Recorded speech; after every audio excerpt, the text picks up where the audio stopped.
সম্মানিত উপস্থিতি, আজকের জুমার খুতবায় যেই বিষয়টি নিয়ে আমরা আলোচনা শ্রবণ করব, বিষয়টি হচ্ছে জিলহজ মাসের প্রথম দশকের আমল। আর কয়েকদিন পর আমাদের মাঝে আগমন করবে জিলহজ মাস, সোমবার, আগামী সোমবার থেকে। আল্লাহ সুবহানাহু ওয়া তাআলা মানুষ এবং জিনকে শুধুমাত্র কেবলমাত্র একমাত্র আল্লাহ সুবহানাহু ওয়া তাআলার ইবাদতের জন্য সৃষ্টি করেছেন। নিত্য নৈমিত্তিক প্রতিদিন ইবাদত ছাড়াও আল্লাহ সুবহানাহু ওয়া তাআলা ইবাদতের বিশেষ কিছু মৌসুম নির্ধারণ করেছেন। কিছু বছরের দিনকে আল্লাহ সুবহানাহু ওয়া তাআলা কিছু দিনের উপর মর্যাদাবান এবং প্রাধান্য দিয়েছেন। বছরের কিছু মাসকে কিছু মাসের উপর মর্যাদাবান এবং প্রাধান্য দিয়েছেন। বছরের কিছু রাতকে কিছু রাতের উপর আল্লাহ সুবহানাহু ওয়া তাআলা প্রাধান্য দিয়েছেন, মর্যাদাপূর্ণ করেছেন। যেমন রমাজান মাসকে অন্যান্য মাসের উপর প্রাধান্য দিয়েছেন, শ্রেষ্ঠত্ব দান করেছেন, মহিমান্বিত করেছেন। লাইলাতুল কদরকে আল্লাহ সুবহানাহু ওয়া তাআলা অন্যান্য সকল রাতের মধ্যে সর্বশ্রেষ্ঠ রাত, মহিমান্বিত রাত হিসাবে ঘোষণা করেছেন। লাইলাতুল কদরি খয়রুম মিন আলফি শাহর। লাইলাতুল কদর হচ্ছে হাজার মাসের চেয়ে উত্তম। লাইলাতুল কদরের রাত হচ্ছে হাজার মাসের চেয়েও উত্তম।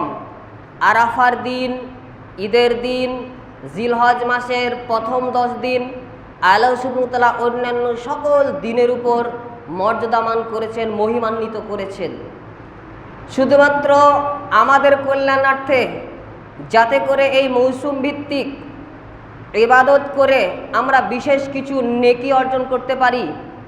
বিশেষ কিছু নেকি এই নির্ধারিত মৌসুমে আল্লাহ সুবহানাহু ওয়া তাআলা ইবাদত দিয়ে আমাদেরকে বিশেষ কিছু নেকি অর্জন করার অফার দিয়েছেন, শুধুমাত্র আমাদের কল্যাণার্থে।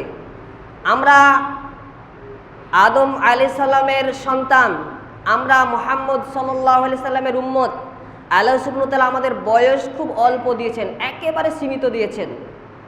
তিরমিজি হাদিস নম্বর 3550, আল্লাহ রাসূল সাল্লাল্লাহু আলাইহি সাল্লাম বলেছেন যে আমার উম্মতের মানুষের স্বাভাবিক বয়স হচ্ছে 60 থেকে 70-এর মাঝামাঝি সময়।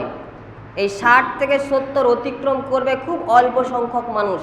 তাহলে এই হাদিস থেকে জানা গেল যে আমাদের স্বাভাবিক বয়স হচ্ছে 60 থেকে 70 বছরের মধ্যে।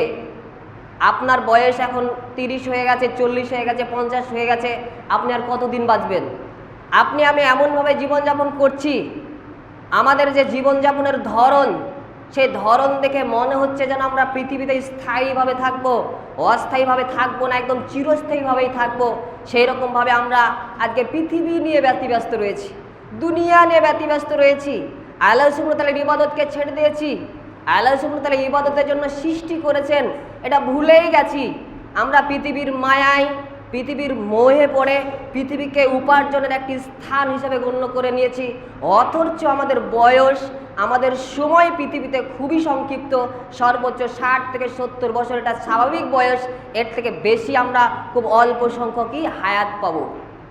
আল্লাহ সুবহানাহু ওয়া তাআলা এই জিলহজ মাসের প্রথম দশককে খুবই পছন্দ করেন। এমন পছন্দ করেন যেই সময়টা আল্লাহ সুবহানাহু ওয়া তাআলা জিহাদের থেকেও প্রিয় বলে ঘোষণা করেছেন। সহিহ বুখারী হাদিস নম্বর 969, আল্লাহ রাসূল সাল্লাল্লাহু আলাইহি সাল্লাম বলেছেন যে জিলহজ মাসের প্রথম 10 দিন আল্লাহ সুবহানাহু ওয়া তাআলার নিকট একেবারে সবার থেকে প্রিয়। বছরের সব থেকে 10 দিন আল্লাহ সুবহানাহু ওয়া তাআলার নিকট অধিক প্রিয়। তখন সাহাবীরা প্রশ্ন করলো, হে আল্লাহ রাসূল, জিহাদের থেকেও আল্লাহ সুবহানাহু ওয়া তাআলার নিকট প্রিয়? তখন আল্লাহ রাসূল সাল্লাল্লাহু আলাইহি সাল্লাম বললেন, জি হ্যাঁ, জিহাদের থেকেও এই জিলহজ মাসের 10 দিন আল্লাহ সুবহানাহু ওয়া তাআলার নিকট প্রিয়।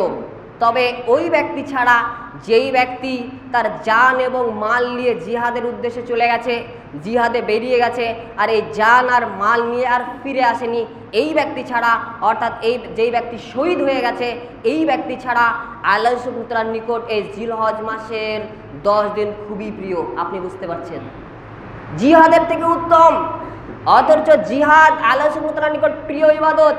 কেউ যদি শহীদ হয়ে যায়, এই শহীদের অনেক ফজিলত রয়েছে, তারপরেও জিলহজ মাসের প্রথম 10 দিন আল্লাহ সুবহানাহু ওয়া তাআলার নিকট জিহাদের থেকেও এই 10 দিন প্রিয়।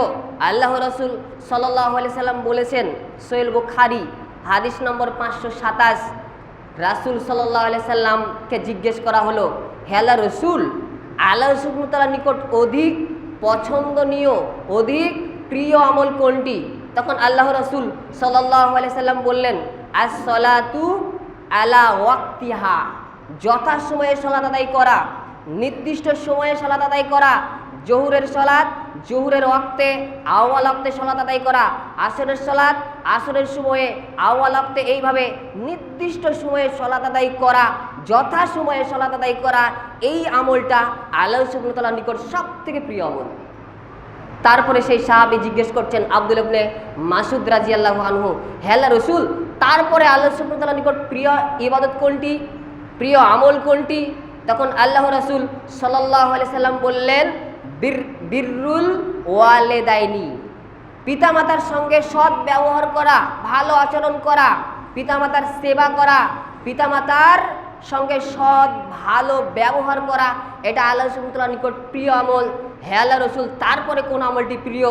তখন আল্লাহ রাসূল সাল্লাল্লাহু আলাইহি সাল্লাম বললেন, আল জিহাদু ফি সাবিলিল্লাহ, আল্লাহ সুবহানাহু ওয়া তাআলার নিকট সবথেকে প্রিয় আমল হচ্ছে, সবথেকে পছন্দনীয় আমল হচ্ছে আল্লাহর পথে জিহাদ করা, জিহাদ করা। আপনি বুঝতে পারছেন, তারপরেও এই জিলহজ মাসের 10 দিন এই জিহাদের থেকেও শ্রেষ্ঠ দিন। কেন শ্রেষ্ঠ হওয়ার কারণ হচ্ছে, এই 10 দিনে সালাত রয়েছে, এই 10 দিনে সিয়াম রয়েছে, এই 10 দিনে হজ রয়েছে, এই 10 দিনে দান সাদাকা রয়েছে, এই 10 দিনে জিকির আজকার হয়েছে। এতগুলো ইবাদতের সমাবেশ এই 10 দিনে রয়েছে, যা অন্য কোনো সময়ে হয় না। সিয়াম থাকতে পারে, সালাত আছে, সিয়াম আছে, কিন্তু হজ এই 10 দিন ছাড়া, এই সময় ছাড়া অন্য সময় থাকে না। সেই জন্য আল্লাহ সুবহানাহু ওয়া তাআলার নিকট জিহাদের থেকেও জিলহজ মাসের প্রথম 10 দিন প্রিয়। অতএব সামনে জিলহজ মাস আসছে, এই জিলহজ মাসের প্রথম 10 দিন আমাদেরকে খুব গুরুত্বপূর্ণভাবে এই 10 দিন একদম আল্লাহ সুবহানাহু ওয়া তাআলার ইবাদতে কাটাতে হবে। এই 10 দিনে আপনি কি কি আমল করবেন? নাম্বার 1, আন্তরিকভাবে তওবা করবেন, আল্লাহ সুবহানাহু ওয়া তাআলার নিকট নিজের পাপের জন্য ক্ষমা চাইবেন। মানুষ কেন জাহান্নামে যায় বলেন তো? কিসের কারণে? পাপের কারণে। আর আপনি এই পাপ থেকে যদি আল্লাহ সুবহানাহু ওয়া তাআলা তওবা করেন, এই পাপ থেকে ক্ষমা চাওয়ার রাস্তা হচ্ছে তওবা। আপনি পাপ থেকে যদি আল্লাহ সুবহানাহু ওয়া তাআলার নিকট ক্ষমা চেয়ে নিতে পারেন, তাহলে পরে এর ফলাফল হচ্ছে আল্লাহ সুবহানাহু ওয়া তাআলা আপনাকে ক্ষমা করে দেবেন, মাফ করবেন, জাহান্নাম থেকে দূরে রাখবেন, জান্নাতে প্রবেশ করাবেন। সেই জন্য এই 10 দিনের মধ্যে আপনার প্রথম আমল হবে আন্তরিকভাবে অন্তর থেকে নিজের পাপ থেকে ক্ষমা চেয়ে নেওয়া। যে গুনাহ আপনি করেছেন, জেনা করেছেন, ব্যভিচার করেছেন, সুদ খেয়েছেন, তারপরে মানুষকে ঠকিয়েছেন, যে গুনাহ আপনি করেছেন না কেন, সালাতকে ছেড়ে দিয়েছেন, এইভাবে গুনাহের আপনি লাগাতার গুনাহ করে গেছেন, অপরাধ করে ফেলেছেন, আল্লাহ সুবহানাহু ওয়া তাআলার নিকট এই প্রথম 10 দিনে আপনি বেশি বেশি পরিমাণে অন্তর থেকে আন্তরিকভাবে ক্ষমা চাইবেন, তওবা ইস্তেগফার করবেন। আল্লাহ সুবহানাহু ওয়া তাআলা বলেন সূরা আত-তাহরিম সূরা নম্বর 66 আয়াত নম্বর 8, ইয়া আইয়ুহাল্লাযীনা আমানু, হে ঈমানদারগণ, ইয়া আইয়ুহাল্লাযীনা আমানু তুবু ইলাল্লাহ তাওবাতান নাসুহা, হে ঈমানদারগণ, তোমরা তোমাদের প্রতিপালকের নিকট তওবা করো, তোমাদের পাপের জন্য ক্ষমা প্রার্থনা করো। আল্লাহ সুবহানাহু ওয়া তাআলা নিকট এমন তওবা করো যেটা অন্তর থেকে তওবা, আন্তরিকভাবে তওবা করবে, মানুষকে দেখানোর জন্য নয়, একমাত্র আল্লাহ সুবহানাহু ওয়া তাআলাকে সন্তুষ্ট করার জন্য তওবা করবে। অতএব আপনার প্রথম আমল হবে, আপনি যেই পাপের সঙ্গে যুক্ত রয়েছেন সেই পাপকে বর্জন করে দিয়ে আল্লাহ সুবহানাহু ওয়া তাআলার নিকট ক্ষমা চাইবেন, মাপ চাইবেন, তওবা করবেন। নাম্বার 2, বেশি বেশি পরিমাণে আপনার সামর্থ্য অনুযায়ী নফল ইবাদত করবেন। আপনি তো ফরজ ইবাদত করবেনই, আপনি ফরজ সালাত তো আদায় করবেনই, পাশাপাশি নফল কিছু ইবাদত করবেন। আমাদের প্রত্যেকটা মানুষের ফরজ ইবাদতের পাশাপাশি নফল ইবাদত থাকা জরুরি। যদি আপনি নফল ইবাদত রাখেন, এটা আপনার জন্য অত্যন্ত কল্যাণকর। নফল ইবাদত যদি রাখেন, আপনার অনেক নিজের জন্য অনেক লাভ আছে। তার মধ্যে একটি কি, আপনি ফরজ ইবাদত আপনি নিষ্ঠার সাথে আদায় করবেন। কেমন করে? একজন ব্যক্তি তাহাজ্জুদের সালাত আদায় করে, আচ্ছা বলেন এই ব্যক্তি কি ফজরের সালাত বা 5 ওয়াক্ত সালাত ছেড়ে দেবে না। একজন ব্যক্তি তাহিয়াতুল ওযুর সালাত আদায় করে, তাহিয়াতুল মসজিদ, দাখালাল মসজিদ, মসজিদে প্রবেশ করে সালাত আদায় করে, এইভাবে একজন ব্যক্তি নফল সালাত আদায় করে, এই ব্যক্তি কি ফরজ সালাত ছেড়ে দিতে পারে? ছাড়বে না। সেই জন্য আপনি যদি নফল ইবাদত করেন, তাহলে পরে আপনার নফল ইবাদত দ্বারা আপনার ফরজ ইবাদতের যে ঘাটতি, এই ঘাটতি কম হবে। ফরজ ইবাদতে আপনার ঘাটতি থাকবে না, আপনি নিষ্ঠার সাথে ফরজ ইবাদত পালন করতে পারবেন। আরও কি নফল ইবাদতের ফজিলত, আপনার ফরজ ইবাদতের ঘাটতি মেটাবে। আপনি সিয়াম পালন করেছেন, সিয়াম পালনের কিছু ত্রুটি বিচ্যুতি আপনার নফল সিয়াম দ্বারা মোচন হয়ে যাবে। আপনার ফরজ সালাতের ত্রুটি বিচ্যুতি রয়েছে, ফরজ সালাতের ত্রুটি বিচ্যুতি নফল সালাত দ্বারা মোচন হয়ে যাবে। আপনি জাকাত আদায় করেছেন, জাকাত আদায়ের ত্রুটি বিচ্যুতি রয়েছে, এই ফরজ ইবাদতে আপনার ত্রুটি বিচ্যুতি রয়েছে, নফল ইবাদত দ্বারা এই ফরজ ইবাদতের ঘাটতি আল্লাহ সুবহানাহু ওয়া তাআলা পূরণ করবেন। মিসকাত হাদিস নম্বর 1330 এখানে আছে দলিল। অতএব আপনি বেশি বেশি পরিমাণে সামর্থ্য অনুযায়ী এই যে 10 দিন জিলহজ মাসের প্রথম 10 দিন আল্লাহ সুবহানাহু ওয়া তাআলার নিকট প্রিয় 10 দিন, এই প্রিয় 10 দিনে বেশি বেশি নফল ইবাদত করবেন, সালাত আদায় করবেন নফল।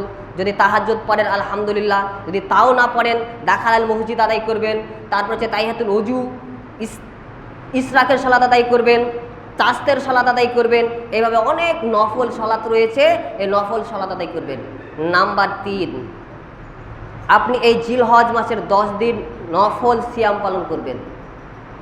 বিশেষ করে সিয়ামের 2টি পদ্ধতি রয়েছে।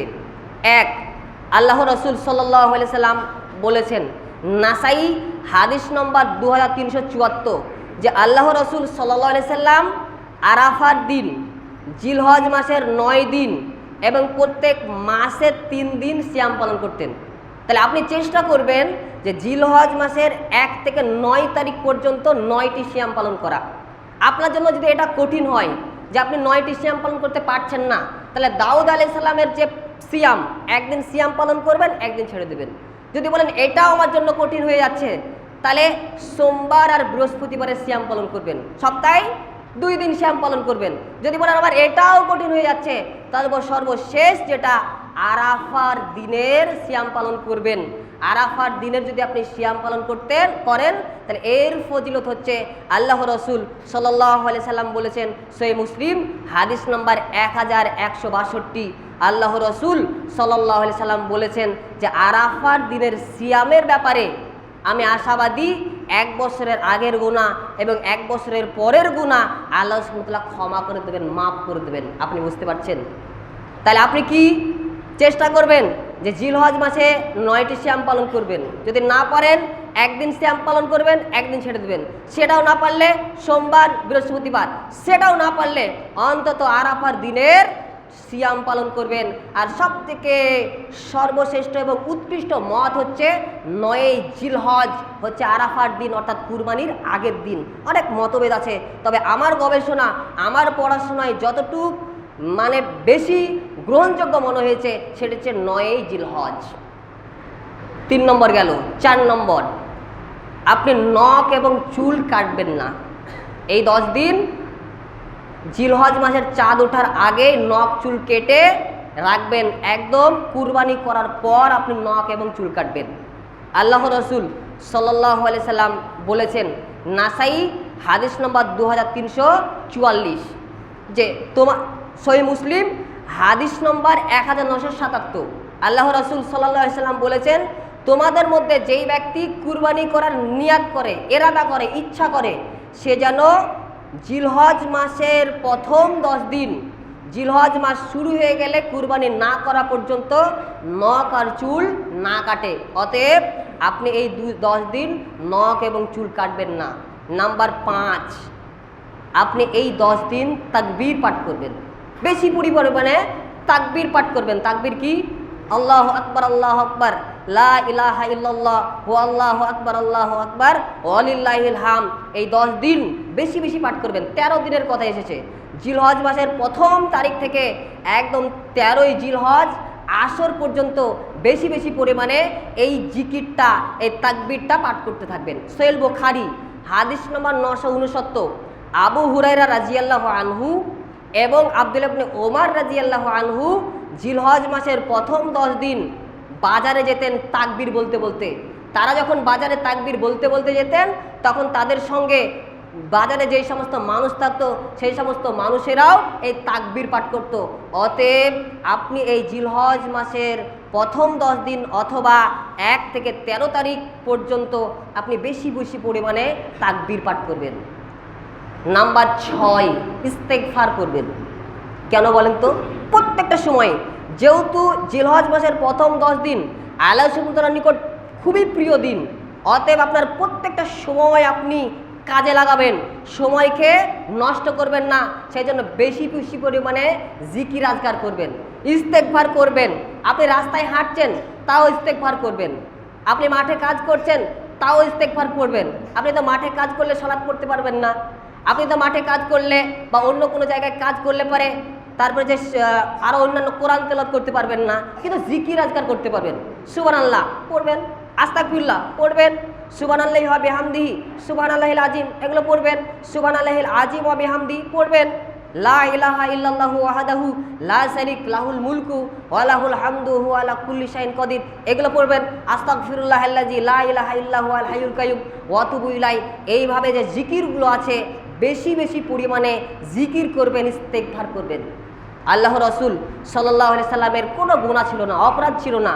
আল্লাহ সুবহানাহু ওয়া তাআলা আগের গুনাহ পরের গুনাহ মোচন করে দিয়েছিলেন। তারপরেও আল্লাহ রাসূল সাল্লাল্লাহু আলাইহি সাল্লাম অধিক পরিমাণে জিকির করতেন, অধিক পরিমাণে ইস্তেগফার করতেন। সেই জন্য এই জিলহজ মাসের প্রথম 10 দিন যেহেতু আল্লাহ সুবহানাহু ওয়া তাআলার নিকট প্রিয় 10 দিন, সেই জন্য এই 10 দিনে বেশি বেশি পরিমাণে জিকির করবেন, বেশি বেশি পরিমাণে ইস্তেগফার করবেন। নাম্বার 7, আপনি জিলহজ মাসের প্রথম 10 দিনের আমল হিসেবে কুরবানি করবেন, যদি আপনার সামর্থ্য থাকে। কি বললাম? যদি আপনার সামর্থ্য থাকে তাহলে কুরবানি করবেন। আল্লাহ রাসূল সাল্লাল্লাহু আলাইহি সাল্লাম বলেছেন, ইবনে মাজাহ হাদিস নম্বর 3123, যেই ব্যক্তির সামর্থ্য রয়েছে, সামর্থ্য থাকার পরও যদি কুরবানি না করে তাহলে সেই ব্যক্তি যেন আমাদের ঈদের মাঠে না আসে। অতএব আল্লাহ সুবহানাহু ওয়া তাআলা আপনাকে সামর্থ্য দিয়েছেন, সেই সামর্থ্য অনুযায়ী আপনি কুরবানি করবেন।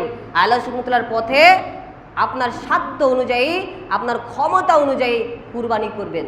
তাহলে জিলহজ মাসের কয়টা আমলের কথা বলেছি? 60টি আমল, একটাও মিস করবেন না। প্রথম বলেছি যে আল্লাহ সুবহানাহু ওয়া তাআলার নিকট আন্তরিকভাবে তওবা করবেন। আপনি আপনার যে পাপ, এই পাপ থেকে আল্লাহ সুবহানাহু ওয়া তাআলার নিকট ক্ষমা চেয়ে নেবেন। ভালো করে বলছি, মনে রাখবেন। নাম্বার 2, আপনার সাধ্য অনুযায়ী নফল ইবাদত করবেন, সালাত আদায় করবেন, সিয়াম পালন করবেন, কোরআন তেলাওয়াত করবেন। এইভাবে নফল ইবাদত করবেন বেশি বেশি পরিমাণে। নাম্বার 3, আপনি এই জিলহজ মাসে সিয়াম পালন করবেন। সিয়াম পালনের ধরন বলেছি 9টি সিয়াম, না পারলে একটি বাদ একটি রাখবেন, সেটাও না পারলে সোমবার বৃহস্পতিবার, সেটাও না পারলে আরাফার দিনের সিয়াম পালন করবেন। নাম্বার 4, তাকবীর পাঠ করবেন, বেশি বেশি পরিমাণে তাকবীর পাঠ করবেন। নাম্বার 5, ইস্তেগফার করবেন, জিকির আজকার করবেন। নাম্বার 6, নখ এবং চুল আগে থেকে কাটবেন। এই জিলহজ মাসের প্রথম 10 দিন আপনি কুরবানি না করা পর্যন্ত নখ আর চুল কাটবেন না। নাম্বার 7, আল্লাহ সুবহানাহু ওয়া তাআলাকে সন্তুষ্ট করার জন্য আপনার সামর্থ্য অনুযায়ী কুরবানি করবেন, মানুষকে দেখানোর জন্য নয়। আজকে মানুষকে দেখানোর জন্য মানুষ কুরবানি করে, অধিকাংশ মানুষ মানুষকে দেখানোর জন্য কুরবানি করে। নচেত আপনাকে একটা প্রমাণ দিই, একটা যুক্তি দিই, যে আল্লাহ সুবহানাহু ওয়া তাআলা সালাত ফরজ করেছেন আপনার জন্য, প্রতিদিন 5 ওয়াক্ত সালাত ফরজ করেছেন না? করেছেন। আপনি কিন্তু ফরজ সালাত আদায় করেন না, কিন্তু কুরবানি কেন করেন? মানুষকে দেখানোর জন্য যে করেন তার প্রমাণ। এই জন্যই করেন, যদি আপনি কুরবানি না দেন তাহলে সামাজিকভাবে আপনাকে বয়কট করার সম্ভাবনা আছে, তাই না? সমাজে কি বলবে, মানুষে কি বলবে, ইমাম সাহেব কি বলবে, পাড়া প্রতিবেশী কি বলবে, আমি যদি কুরবানি না দিই মানুষ তো আমাকে মাংস দিয়ে যাবে, তাহলে পরে কুরবানি দেওয়াই ভালো। সেই জন্য এই যে মানুষকে দেখানোর জন্য এরকম করবেন না। আল্লাহ সুবহানাহু ওয়া তাআলা আপনার জন্য কুরবানির বিধানটা ইব্রাহিম আলাইহিস সালামের একটা সুন্নাহ হিসাবে দিয়েছেন। অতএব এই সুন্নাহটা বাস্তবায়িত করবেন আল্লাহ সুবহানাহু ওয়া তাআলাকে সন্তুষ্ট করার জন্য। তার আগে ফরজ ইবাদতগুলো পালন করার অভ্যস্ত হবেন, এই আমলগুলো করার চেষ্টা করবেন। আল্লাহ সুবহানাহু ওয়া তাআলা বলেন সূরা আনাম সূরা নম্বর 6 আয়াত নম্বর 162, কুল ইন্নাস সলাতি ওয়া নুসুকি ওয়া মাহইয়ায়া ওয়া মামাতি লিল্লাহি রাব্বিল আলামিন। হে নবী, আপনি বলুন আমার সলাত, আমার কুরবানি, আমার জীবন, আমার মরণ লিল্লাহ, আল্লাহ সুবহানাহু ওয়া তাআলার জন্য, শুধুমাত্র আল্লাহ সুবহানাহু ওয়া তাআলাকে সন্তুষ্ট করার জন্য, মানুষকে দেখানোর জন্য আমি কুরবানি করি না, সালাত আদায় করি না, আমার জীবনকেও রাখি না, একমাত্র আল্লাহ সুবহানাহু ওয়া তাআলাকে সন্তুষ্ট করার জন্যই আমি সমস্ত কর্ম করি। অতএব আল্লাহর কাছে দোয়া করি, হে আল্লাহ, জিলহজ মাসের প্রথম 10 দিন যাতে আমরা তোমার বেশি বেশি পরিমাণে ফরজ ইবাদতের পাশাপাশি নফল ইবাদত পালন করতে পারি, সেই তৌফিক তুমি দান করো। সকলে বলুন আল্লাহুম্মা আমিন।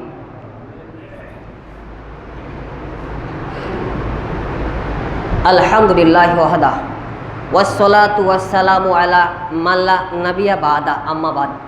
আজকে আমরা আল্লাহ সুবহানাহু ওয়া তাআলার ইবাদত থেকে অনেক দূরে থাকছি, আর এই ইবাদত থেকে দূরে থাকার অন্যতম একটি প্রধান কারণ হচ্ছে দুনিয়াবি ব্যস্ততা, দুনিয়াবি আরামায়েশ, দুনিয়াতে সুখে থাকার জন্য, নিজ পরিবারকে ভালো রাখার জন্য দুনিয়া নিয়ে ব্যতিব্যস্ত রয়েছি।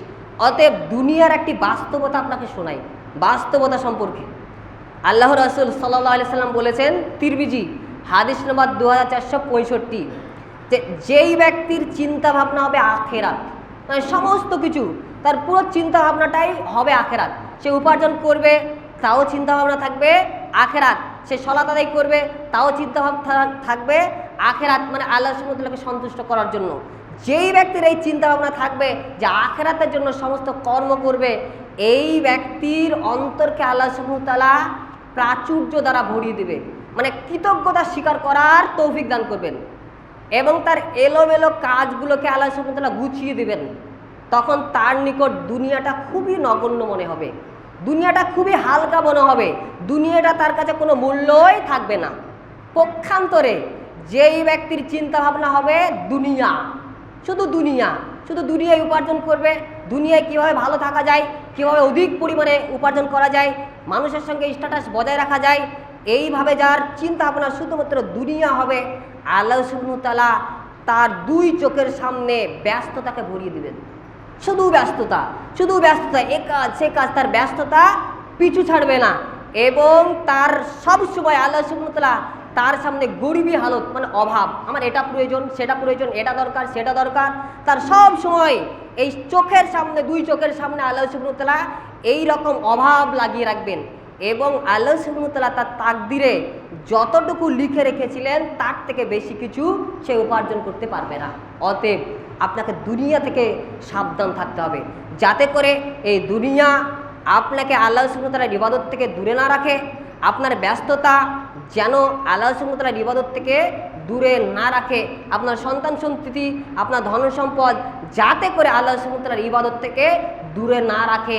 এ সম্পর্কে আল্লাহ সুবহানাহু ওয়া তাআলা বলেন সূরা মুনাফিকুন সূরা নম্বর 62, সূরা নম্বর 63, আয়াত নম্বর 9, ইয়া আইয়ুহাল্লাযীনা আমানু লা তুলহিকুম আমওয়ালুকুম ওয়ালা আওলাদুকুম আন যিকরিল্লাহ ওয়া মান ইয়াফআল যালিকা ফাউলাইকা হুমুল খাসিরুন। হে ইমানদারগণ, তোমাদের ধন সম্পদ এবং সন্তান সন্ততি, এই দুটো জিনিস তোমাদেরকে যেন আল্লাহ সুবহানাহু ওয়া তাআলার স্মরণ থেকে, ইবাদত থেকে বঞ্চিত করে না রাখে, গাফেল করে না রাখে। আল্লাহ সুবহানাহু ওয়া তাআলা কেন এই দুটি সম্পদের কথা, এই দুটি জিনিসের কথা উল্লেখ করেন? দেখেন, মানুষের সঙ্গে, মানুষের জীবনের সঙ্গে এর বাস্তবতা মেলান। দুনিয়ার কারণে, উপার্জনের কারণে আল্লাহ সুবহানাহু ওয়া তাআলার ইবাদত ছেড়ে দিচ্ছি, সন্তান সন্ততিকে ভালো রাখার জন্য, তাদেরকে প্রতিষ্ঠিত করার জন্য দুনিয়াবি ক্ষেত্রে কত ত্যাগ স্বীকার করছি, তার জন্য ইবাদত ছেড়ে দিচ্ছি। সেই জন্য আল্লাহ সুবহানাহু ওয়া তাআলা আপনাকে আমাকে সতর্ক করে দিয়েছেন দুটো সম্পদের ব্যাপারে, ধন সম্পদ এবং সন্তান সন্ততি যেন আপনাকে আমাকে আল্লাহ সুবহানাহু ওয়া তাআলার স্মরণ থেকে গাফেল করে না দেয়। যারাই গাফেলতি করে, যারাই আল্লাহ সুবহানাহু ওয়া তাআলার ইবাদত থেকে বিরত থাকে, তারাই হচ্ছে ক্ষতিগ্রস্ত, তারা জাহান্নামে যাবে।